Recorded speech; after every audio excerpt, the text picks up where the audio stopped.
So tell us a little bit about universal basic income. Sure.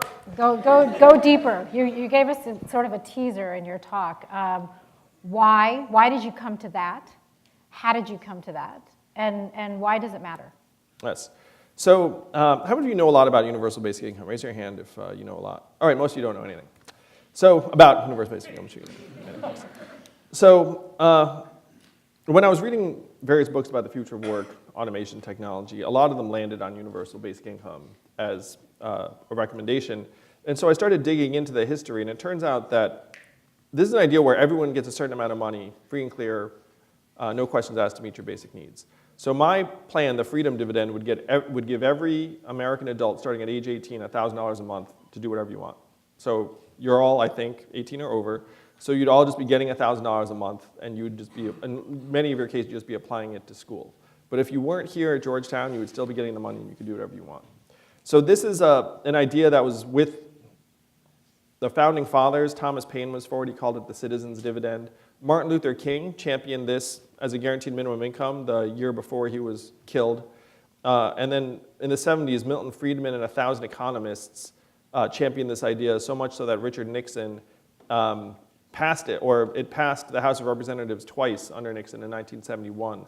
And there's one state today where they did pass a dividend where everyone in that state gets between $1,000 and $2,000 a year. And what state is that? Alaska. And how do they fund it? Oil. And what is the oil of the 21st century? Technology. And so what they're doing for Alaska with oil money, we're going to do for the rest of the country with technology money. They call it the oil check in Alaska. We're going to call this the tech check, and everyone's going to love the tech check. If you're a student at Georgetown, why does this matter to you right now? Well, if you're a student at Georgetown, you're mostly just stressed out about like what your summer internship's going to be, what your job after graduation is going to be.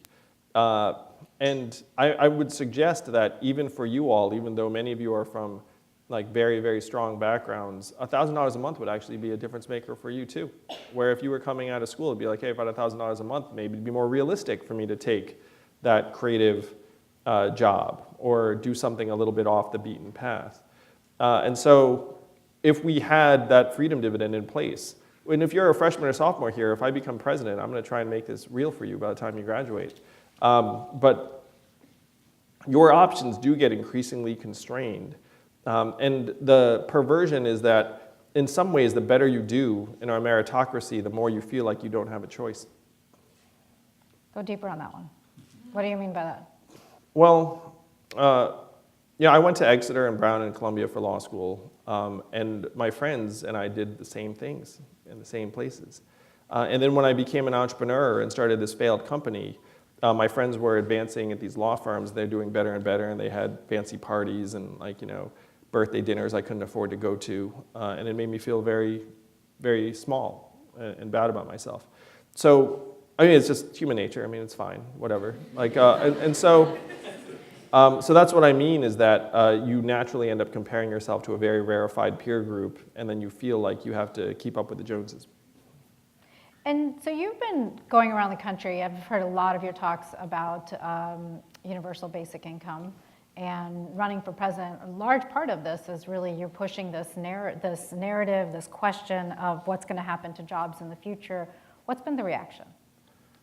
In Iowa and New Hampshire and places like that, they get it like this. Because if you're in a rural part of this country, you're just seeing the vitality leave, the people leave. You don't have any meaningful paths forward. Schools are consolidating because there's not enough kids. And so if I go there and I say, hey, have you noticed stores closing? They're like, heck yes.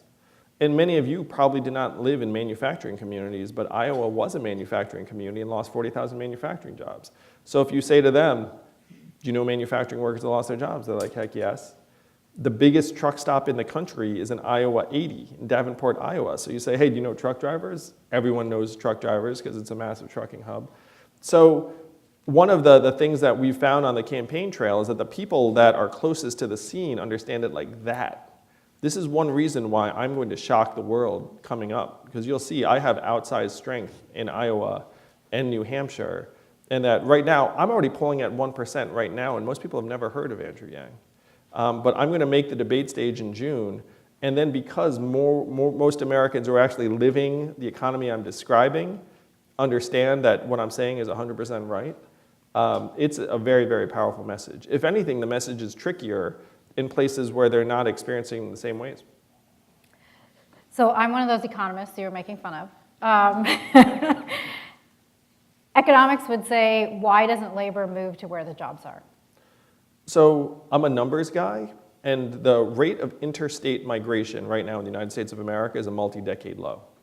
People aren't even moving across state lines as much as they did in past eras. And given the dynamism of the economy, you'd hope for the opposite. So if you actually go to these areas and say, hey, why is no one moving? Underwater in their mortgage, they have family members there. Like, it's actually very hard to move. And if you don't have savings, it's even harder to move. Moving for a new job requires a level of resources and confidence and optimism. And that is missing from many, many Americans at this point. So how do we, who are sitting sometimes in Washington, D.C., or some of these cities like San Francisco, Chicago, New York, think about what's happening with the rest of the country? Well, it's been really interesting, Sonal, because I presented facts. Like I spoke at a conference of 70 CEOs, and I actually have a fancy slide deck with like all of this data, just saying like, here it is, and people see it, and it's hard for people to understand the data in many ways. Like one data point I present is that 40% of American children are born to an unmarried mother now, and that's unusual in the experience of most of the CEOs in that room because everyone around them like lives in a two-parent household type of environment. And so the translation of the experience to people who live in prosperous coastal areas, it's not easy. It's like if I knew a better way to do that, I'd be conveying it more impactfully. And as you think about kind of what propelled you to run for president? You gave us a little bit of a teaser again, but running for president is not a small thing. You kind of went in from running a successful company after the failure to starting VFA to then saying, I'm going to run for president because I can make this change happen. Why? Well, there are two attitudes in life. I found one to be more accurate. So the first attitude is someone else will take care of this. And the second is I'm going to have to take care of this. And I've actually met many of the other people who are running for president, and many of them are very fine individuals. Many of them are patriots, they're earnest public servants, but most of them have very, very limited exposure to technology and its intersection with the workforce. And many of them, unfortunately, have only a foggy sense of how the economy functions, in my experience. And it's not a knock on them. It's like if you've been in certain environments for a couple of decades, or you were born in the 1940s, no offense to anyone, but if you were born in the 1940s, some of these issues are not going to be things that you naturally understand. And so I saw the landscape and I said, this problem is definitely not going to get addressed in the right time frame if I don't do something about it. And so I drew up the various paths and what my risk reward was. And I said, okay, if I put my heart and soul into this, I think I can accelerate the eradication of poverty and meaningful solutions to what I see as systemic threats and failures. So if you don't make that move and you think you have a legitimate chance to do that much good, then you have a very, very limited sense of yourself and morality. So there are, at least from what I can count, 10 candidates in the race right now on the Democratic side. How does Andrew Yang stand out? Well, the first thing is that, I'm suggesting I'm going to get $1,000 a month, which, people tend to, that gets their wheels turning. It's somewhat polarizing, but then when people dig into it, a lot of people are like, wow, that would actually be a huge difference maker for me. The other thing that seems to be happening, I did not realize it was this severe, but just the fact that I'm talking about numbers and policy is actually vastly different from most other politicians. So when I address a group of 200, 700 Iowans, they come up to me afterwards and say, you don't sound like any politician I've heard. And then that gets me a really enthusiastic 10 to 15%, which in a very crowded field is enough for me to compete at the highest levels. So some of the other pieces that you talked about was Big M market. Yes. And you have policies that you think about in terms of the big end market, not just universal basic income, but you're thinking about how to think about the market differently. Give us a few of those ideas. Sure. So our political system at this point has been captured by huge corporate interests and moneyed interests. So the way you counteract that is you give every citizen 100 democracy dollars that can only be donated to a political campaign. And that would wash out the corporate money because $100 times even a minority of citizens is a much higher sum than all of the money that's being spent on lobbyists and the rest of it. So that one move ends up recapturing democracy and making it so that if someone like me appeals to 10,000 people, I get $1 million. Whereas right now, I have to appeal to 10,000 people and then go get the $1 million from some rich people. I mean, it's the real process. So if you can actually unify the money and the people, then you can fix democracy. You know, it's not that hard. The problem is going to be getting that passed because the corporate interests have spent billions of dollars locking up the system to their own benefit. So 100 democracy dollars. Per American adult per year, and that would do the trick. So every 18-year-old who can vote would get 100 democracy dollars? Yes, and then if you don't use it, you lose it, so it doesn't stack. So then towards the end of the year, all these politicians would be like, hey, like give to my campaign, and then you'd be like, let's choose someone good. But that would still be an enormous victory. I would ban robocalling because, like, how are we getting harassed by robocalls? And in like this day and age, like I used to like it when my phone rang. Now it's like, getting harassed. I would pay NCAA athletes because it's immoral that we have institutions benefiting the tune of millions of dollars and then say like, oh, you're getting an education. And then literally they're like video games with their face on it and they're scrounging for meal money. Like that's not cool. So there are a lot of things we can do that would right the wrongs that we can all see. And one of my friends, Eric Weinstein, said two things. First, he said that we never knew that capitalism was going to get eaten by its son, technology, which is where we are now. But the second thing he said is that this economy is making liars of us all because you go around selling this growth model and then you tell people, frankly, people like you, it's like, hey, join me, and then the growth model will be yours and the riches will be yours. But the growth model is breaking down right and left, and no one's telling you this. It's true. One example is academia. It used to be that you'd get a PhD and then you'd like try and become a tenure track professor, and then now you're just in this postdoc purgatory. You're never going to be made a professor, and they're just going to keep you around for cheap labor forever. So they're making liars of these institutions. They're making liars of the law schools who are like, come on in, you'll have a secure career. And it turns out you won't. So there are things going on right now that are actually corruptive because it's in everyone's interests to keep the lies going. All right, guys, there's 2 mics up here. We're going to go to questions in just a second. So, well, there you go. I'm not even going to continue the questions because you have a line ready to go. Sure. Please, I'm going to ask one more question, but please keep your question to a question. Which would be great. If you were going to make a comment, make it quickly, but ask a question. It needs to end with a question mark. That man has my first book. I already like him. I'm going to sign that thing, brother. Yes.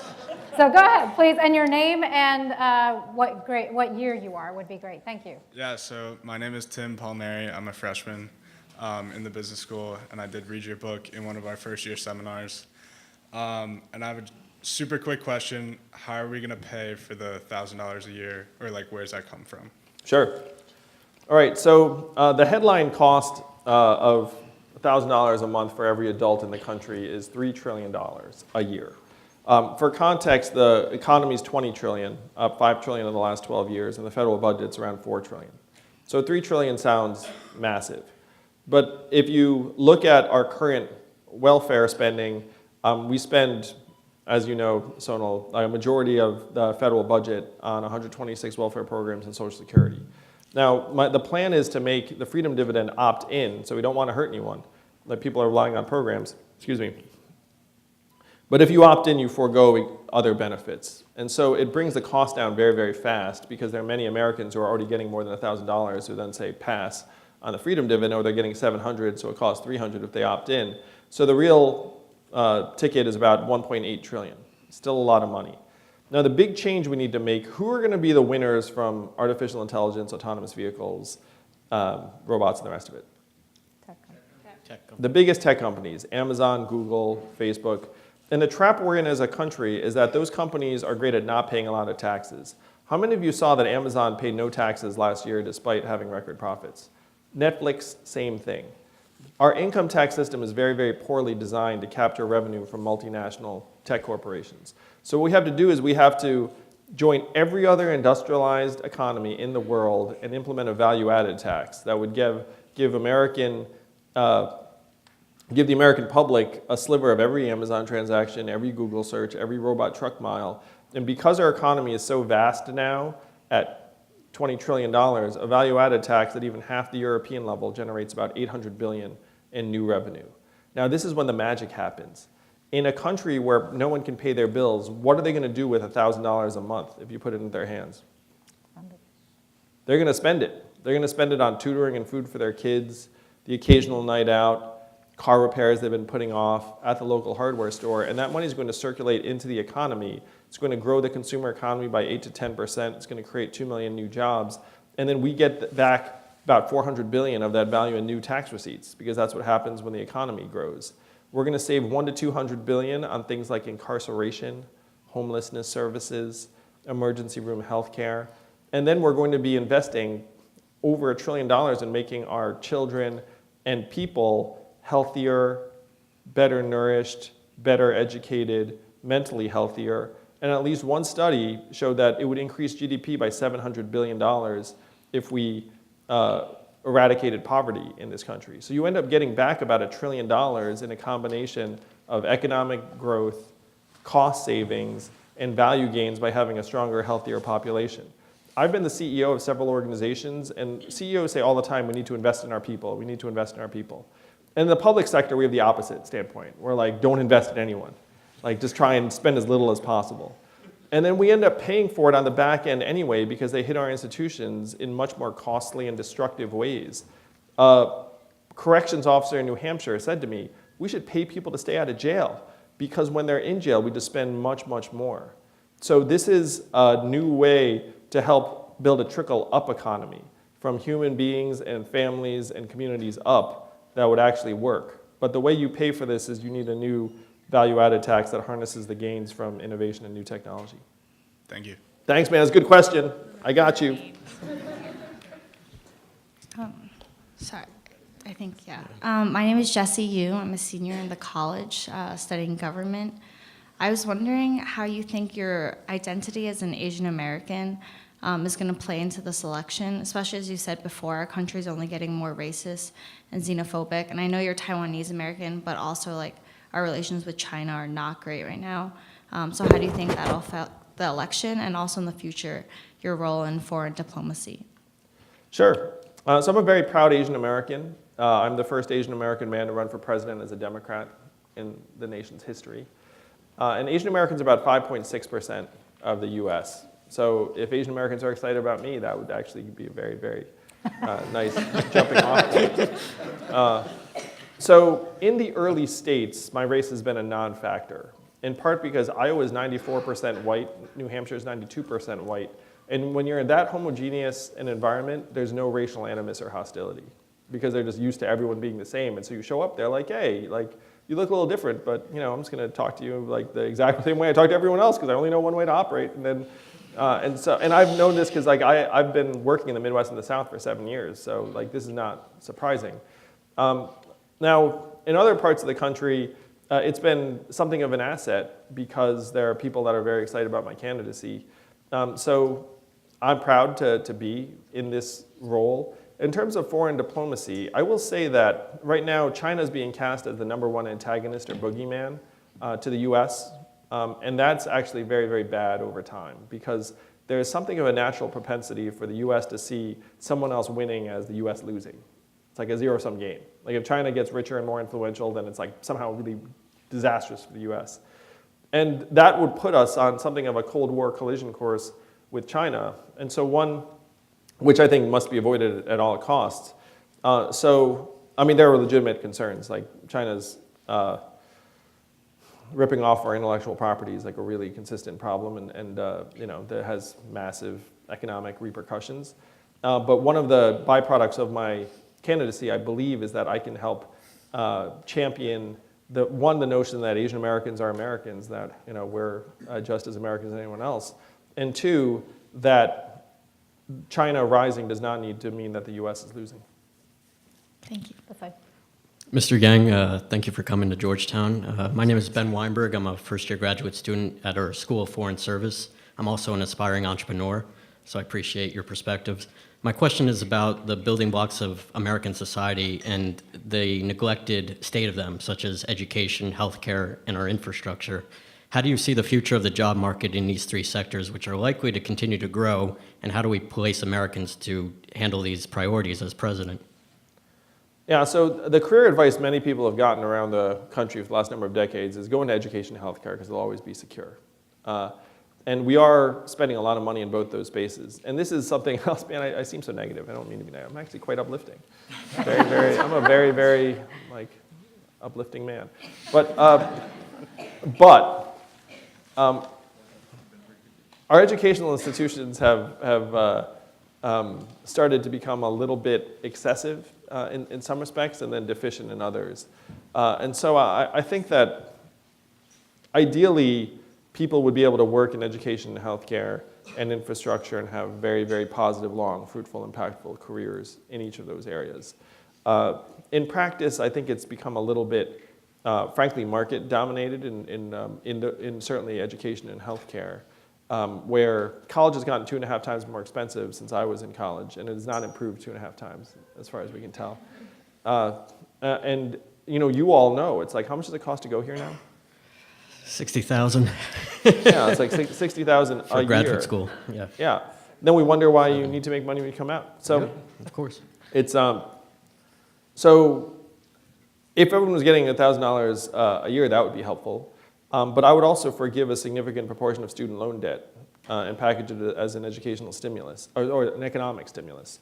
Because right now, young people are just spending all of their energy servicing a debt load instead of starting families, buying homes, starting businesses like you'd like to do. Mm-hmm. And I owed $100,000 in law school debt myself. I used to call it my mistress because I was like writing a check to some town, being like, I hope my other family is doing well. And so I get that it constrains choices. So I try and get that monkey off your backs and then put you in a position to actually do more of what you'd like to do. Healthcare is its own thing. We're spending twice as much as other societies to worse results. So I'd move towards single payer healthcare. It's the only way to get costs down and broaden access. That's going to mean that a lot of people who are profiteering in the healthcare industry are not going to make as much money. A lot of private health insurance plans should not exist, if you had a robust public option. And so so that's what I mean where there are like excess and deficiencies in each of these areas. But I have many good friends who've built great careers in both of those areas. So that's a bit of a twisted answer. Sorry, in infrastructure, like increased spending? Oh yeah, I'm all for spending over $1 trillion on infrastructure. We've let it fall into disrepair in a way that's literally dangerous now. And so I would invest multiple trillions of dollars. It's going to create many, many jobs. We have to make it more resilient and economically sustainable. We have to make it actually resistant to climate change. It would create many, many jobs and opportunities. It would increase economic productivity. So if you get me into office and you want to work in infrastructure, that'd be a great path because then I'm just going to write massive checks to it. And this is one thing I cannot believe Donald Trump didn't do. I was like, if this man does one thing right, it's going to be infrastructure. And he still didn't do it. He could have put his name on it even. You know what I mean? There could be like a Trump, it would be sort of psychologically damaging to be driving over Trump Bridge everywhere you go. But it would have been worth it just to have the damn bridges built. Thank you very much. Hi, my name is Zach Levin. I'm a freshman in the School of Foreign Service. So during your speech, you sort of painted this picture of this automated world where repetitive cognitive and physical labor is done by robots. So in this future, how are we going to provide jobs for the people who used to be a part of that repetitive labor? Yeah, that's a fundamental question. And it's particularly vital for men, because it turns out that men deal with idleness worse than women. Women find awesome things to do, and all is well. Not for everyone, but at a much higher rate. Men disintegrate. Men spend 75% of their time on computers playing video games and other things. They volunteer less than employed men, even though they have more time. Their alcohol and drug consumption goes up, and then they tend to spiral downwards into various antisocial behaviors. So the challenge really is to reconstitute paths of structure, purpose, and fulfillment for hundreds of thousands of American men who are going to see their jobs get automated away. And that is the challenge of this time. So there's no easy answer, but I would suggest that if you put $1,000 a month into people's hands, one, at least they feel like they're going to survive. But two, it also strengthens nonprofits and churches and NGOs and organizations in these communities that are going to try and create meaningful opportunities and supports for more and more people. And many of these men also, and I don't want to just make it men because it's everyone, but if you have children too, knowing that when they turn 18, they're getting $1,000 a month is a huge burden that would be lifted. Thank you. But it's a fundamental challenge, no easy answer. It's going to be like on for a long time. Hi, my name is Simon. I'm a proud 2015 Venture for America fellow. What's going on, Simon? I thought that was you. Yeah, it's good to see you. I thought there can't be two people that good looking. So now I'm here at Georgetown. I'm doing my MBA, and I'm in the School of Foreign Service, pursuing a master's as well. And I have a foreign policy question for you. So I'm wondering, since you're running for president, what do you think the appropriate role for the United States is in the global arena?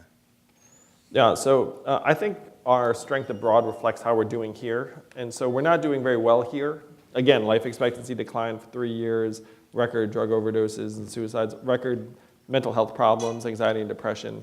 And so we're getting increasingly erratic and unreliable abroad because Donald Trump's like, I don't care what the agreement was, or I'm just going to go in this direction. So job one is to try and reconstitute how we're doing here.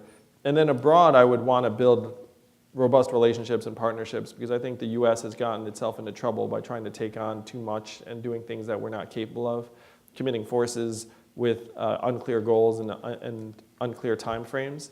And so my policies would be all about restraint and judgment.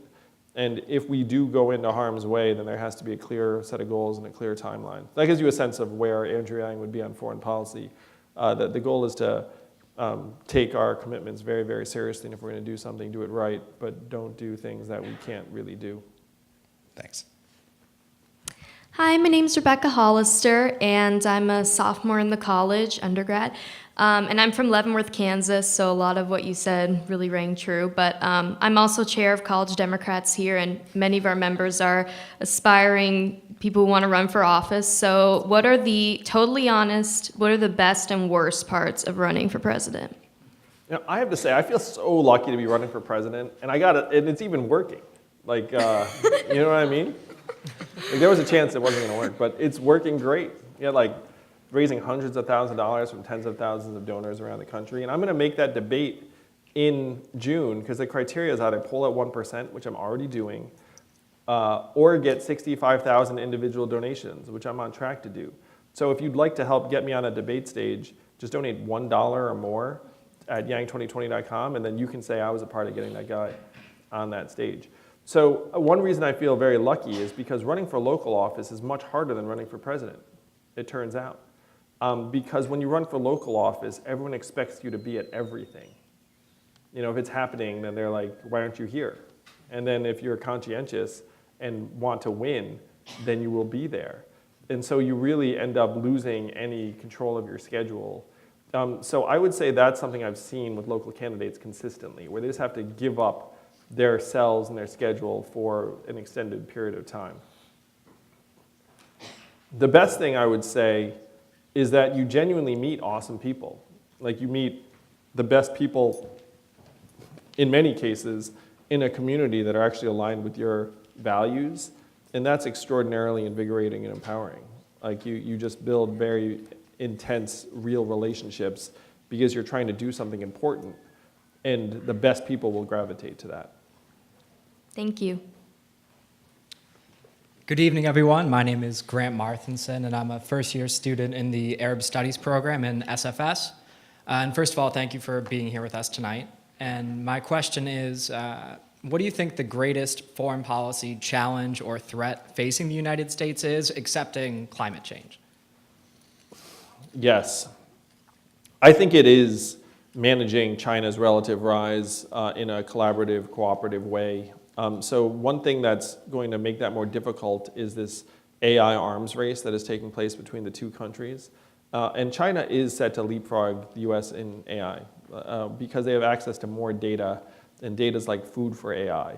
So they have more data and more computing resources because the Chinese government's essentially like blank check for computing resources. I was with the leaders in Silicon Valley, and they were like, we're going to spend $5 billion on computing resources, and China's going to multiply that many times over, and it's very hard for us to compete.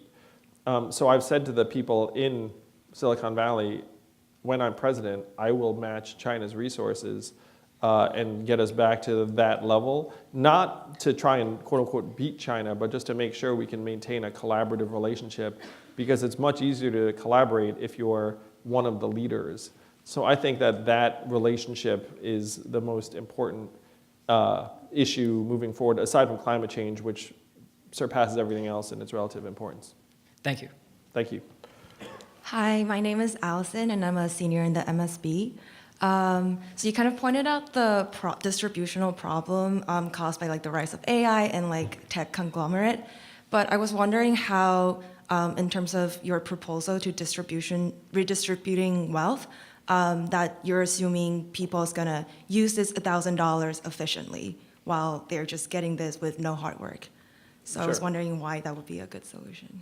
Well, I certainly don't assume that everyone's going to use it in my idea of efficiency. Fundamentally, all citizens are owners and shareholders of the society, so it is their wealth. And so if they're going to make a determination that the ideal use of it is like a night at Chuck E. Cheese's or like something, and I'm not a fan of Chuck E. Cheese, maybe it makes me a monster. Like that is almost by definition efficient because that's what they're choosing to do.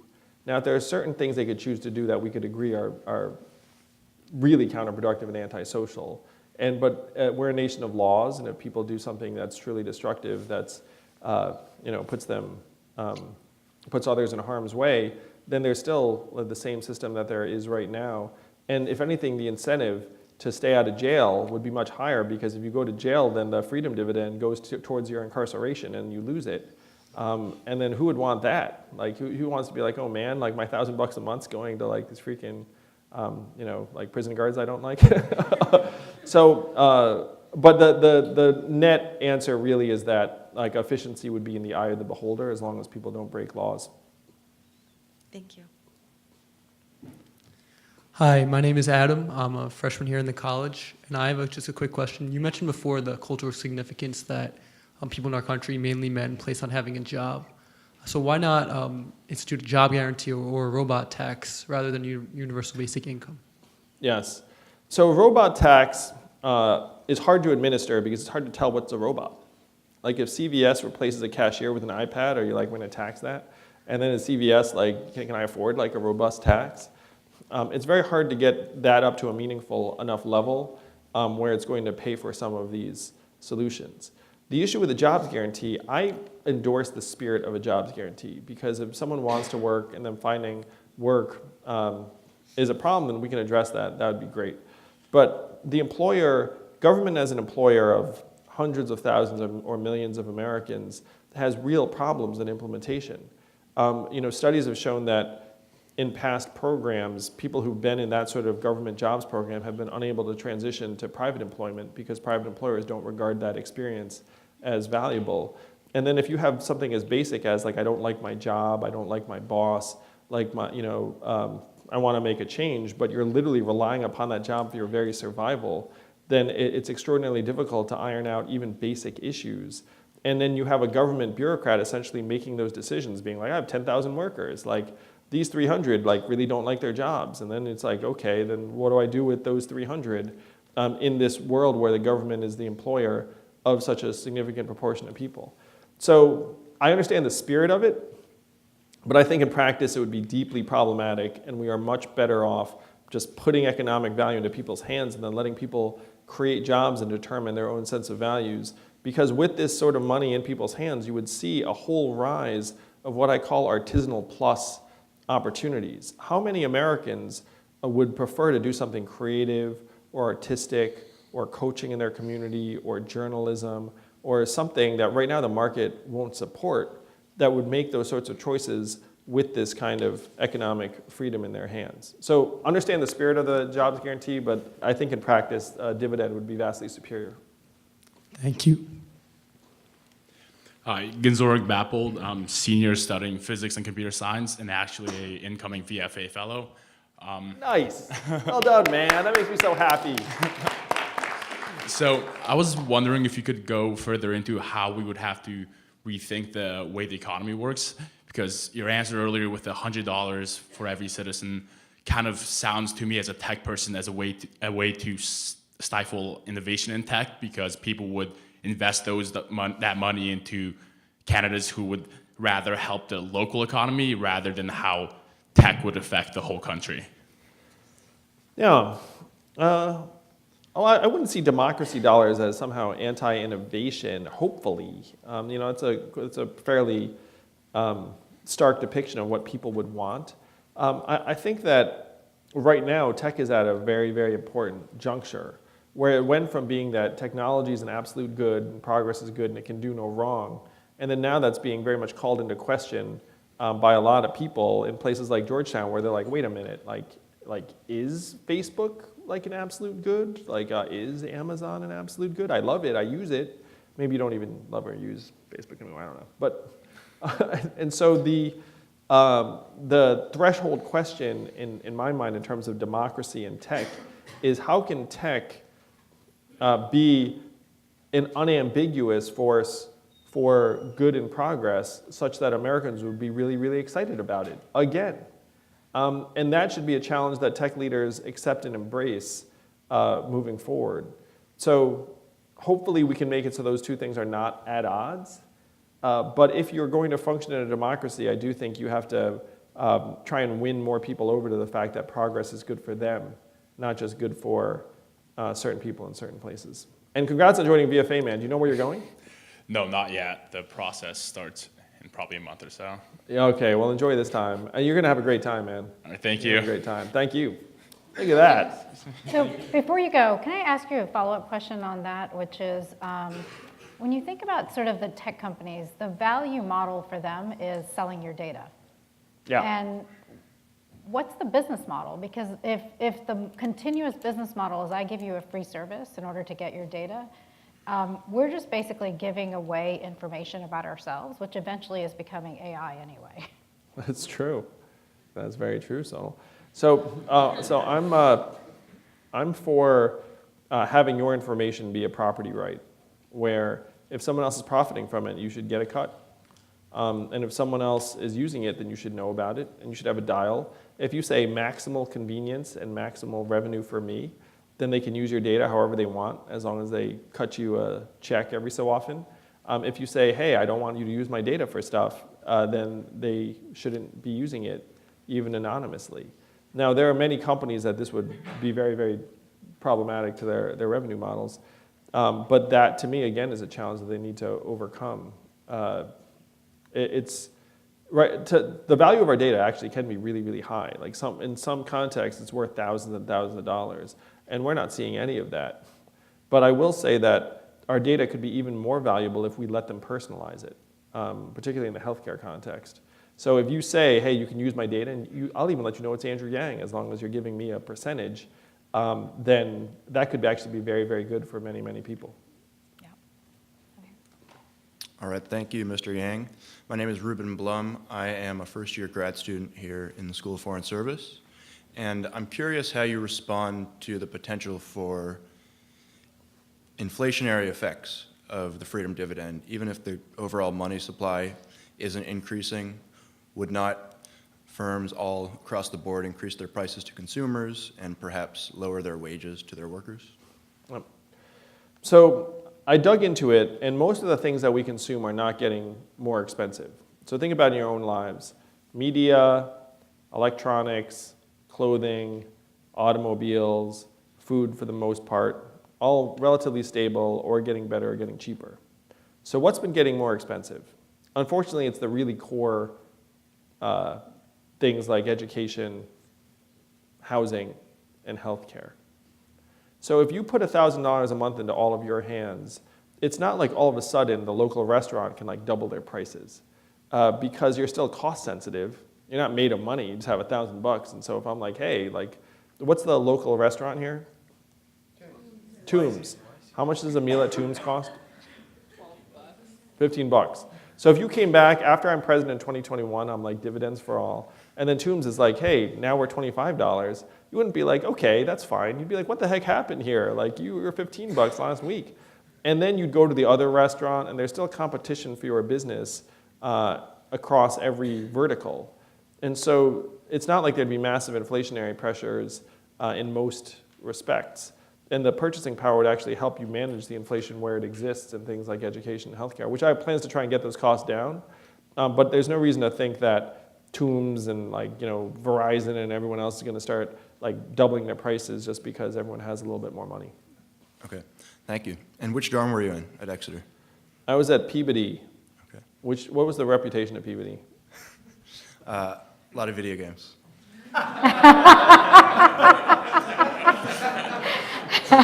May have been different, but I was in Ewald, so our reputation wasn't vastly superior. Over here. Hi, I'm Roland, senior in SFS. I'm wondering what's your view on the future of social impact investing? And I know the idea is that the market side is supposed to take more social responsibility, and a lot of banking and PE firms have set up that arm. So who do you think should take the lead in that field, and is this going to be sustainable and effective?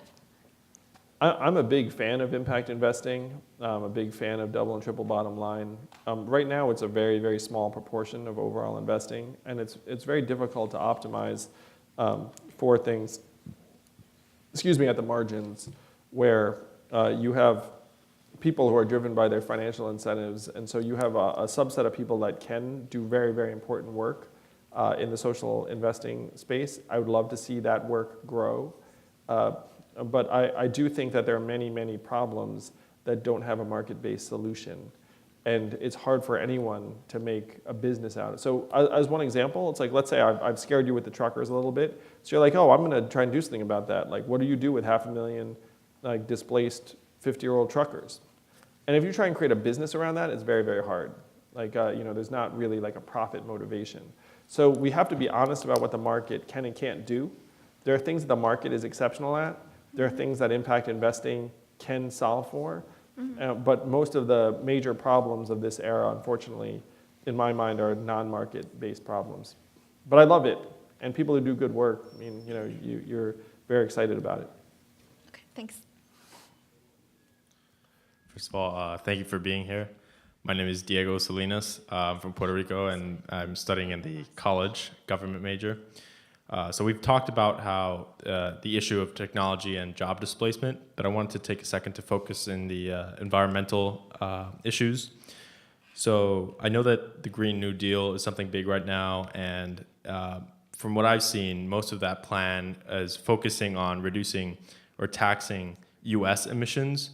But what worries me is that the U.S.'s emissions are only 15% of the world's emissions. Yes. So how do we drive down the global emissions, and what kind of policies help like promote technology that can kind of be dispersed around the world to reduce those global emissions? It's so true, man. I say the same thing. We're 15% of global emissions, so even if we were to go hog wild reducing emissions, we're probably just slowing the rate incrementally.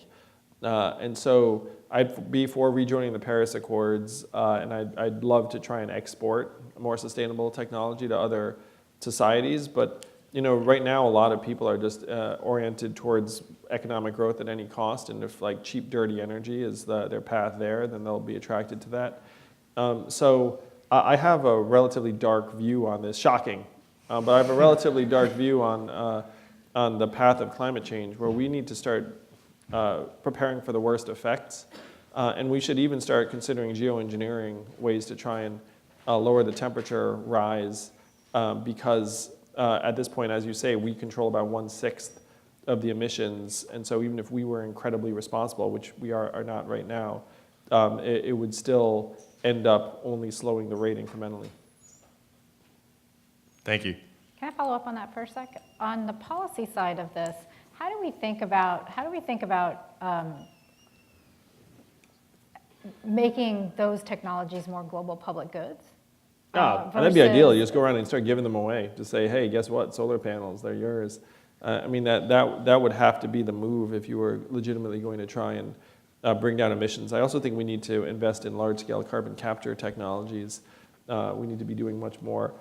And this is going to sound far out, but I think we should be sending mirrored satellites up that just like expand giant mirrors to like deflect some of the sunlight. That would actually work to slow glacier melt and some other things, and the penguins would get some shade.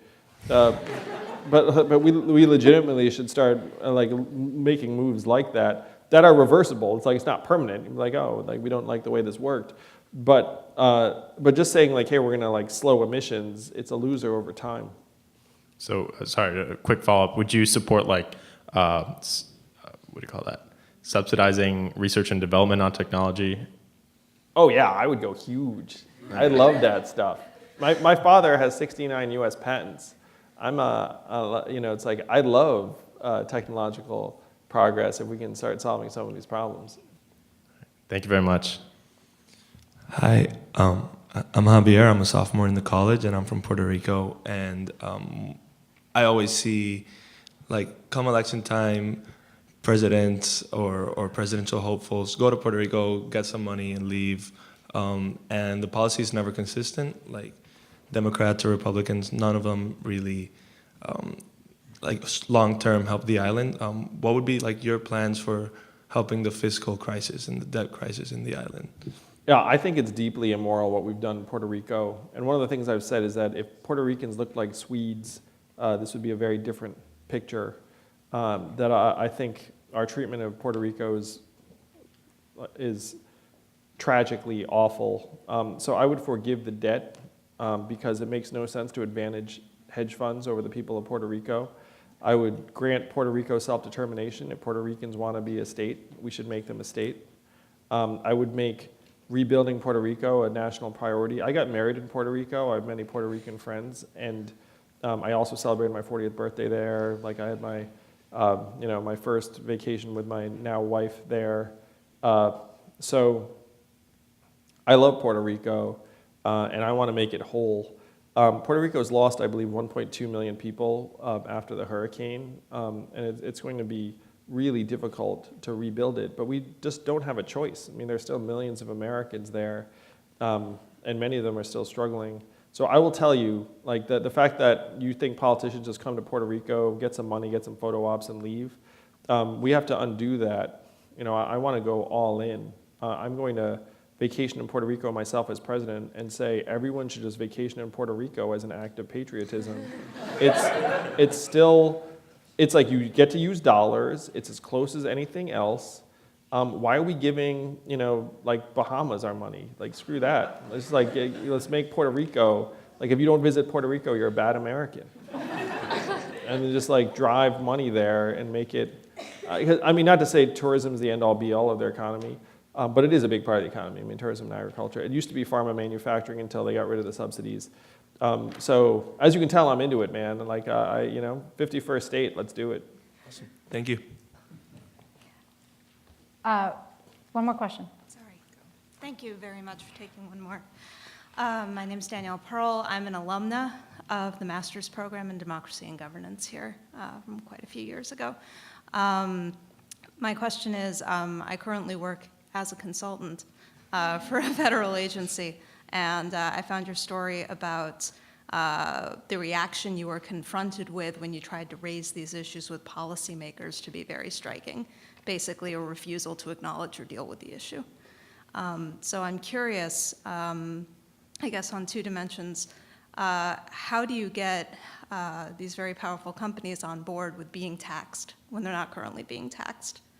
And as you're proposing these very structurally oriented economic changes, do you see structural political changes that need to go along with that? Yeah, so one of the things I say to CEOs is that this is very good for business, because if people have money to spend, it's going to come back to you. Yes, you're going to pay some taxes, but then your customers are going to get the money, and it's going to be good overall. Are there structural political changes that need to be made? I believe there are. You know, our system right now is designed to impede action, and unfortunately, we're at a point now where we need to make some pretty big moves. Like the goal has to be to try and make those moves and then hopefully let it coalesce. And so, I mean, I have a lot of structural changes that I'm for. One example is that we should have 18-year term limits for Supreme Court justices. It makes no sense to be like freaking out if an 80-year-old has a cold. Like that doesn't make any sense.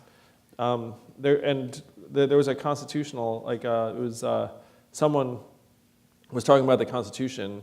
How if the founding fathers came back from the dead, they'd be like, you mean you haven't written any new stuff? Like we actually have to start trying to update the operating system of our government for this era. And it's very, very hard. There's partisan gridlock, there's massive dysfunction. But someone's benefiting from that dysfunction, and it's not the American people. So you have to try and galvanize the American people, reclaim our democracy in a meaningful way, and then make moves that we can agree on. And I want to suggest to you all, if I become president, then the Asian man who wants to give everyone money won the presidency on the backs of that idea. It's a very powerful idea. And then Democrats and progressives will say, I love giving people money. It's like pro-family, let's do it.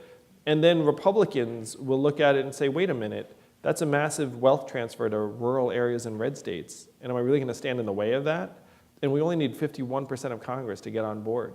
So then you make that move, and then hopefully you can start making other big moves building upon a different sort of coalition. Well, thank you. Andrew, I think we have heard from a lot of students. Let me ask you one final question, or maybe two. One, you have a group of young students here who are thinking about their careers next, who are thinking about the future as you've laid out. And what's the bit of advice you would give to them? That if you want to do something that is valuable to you, you're going to have to fight like mad for it. It's not going to be presented to you. It's not going to be readily apparent. You're going to have to earn it and fight for it and scratch and claw. And as soon as you come out of this place, even when you're in this place, people are going to try and take it away from you at every juncture. And if you want to hold on to it, then you're going to have to start developing that set of, like, hopefully a very small cadre of people that are like you. This is why I created Venture for America, because it's a very, very hard process to go through alone. But if you're willing to fight for it, I can guarantee you that you'll end up with the sort of career that you're actually proud of. And you'll also build different kinds of relationships because people will gravitate you just the same way the woman who asked about running for office. Everything I've done in my career, I've made whole new sets of friends because when you do something that's important to you, other people can sense it. So that's really it, is that you have to fight for it. It will not come to you at all easily. One final one after this. The challenges that we're looking at in the world are fairly large. Climate change, jobs, the future of work. We're going to go into various careers. What can we do to keep those pieces in front of mind, even when you are in the jobs that you go into? What are the things that you can do to keep pushing for that? Yeah, the tips I've given to people who are in that situation, there's nothing wrong with it. I mean, I have many friends who, become partners at various firms and like that, the rest of it. One is try and keep your cost structure down because it's very, very natural that as you make more money, you spend more money, you buy fancier stuff, you live in fancier places, and the rest of it, take fancier vacations. And then it just ends up building up over time. And before you know it, you're actually very, very inflexible, like you can't do much. So one of the things that I did was like just try to keep my costs very, very low, and then it ended up freeing me up to be able to do different types of things. So just if you get a raise, like pretend you didn't get that raise, just sock it away, and then it ends up building into a fund that maybe will let you do something really interesting at some point. The second thing is trying to talk to people that are not in the same setting that you're in, because there really is a high level of institutionalization and groupthink that builds up. And so if you're talking to different kinds of people, it will keep you much more open and receptive to different kinds of paths and opportunities. Andrew Yang. Thank you all. Thank you. Thanks, guys. Thanks, everyone.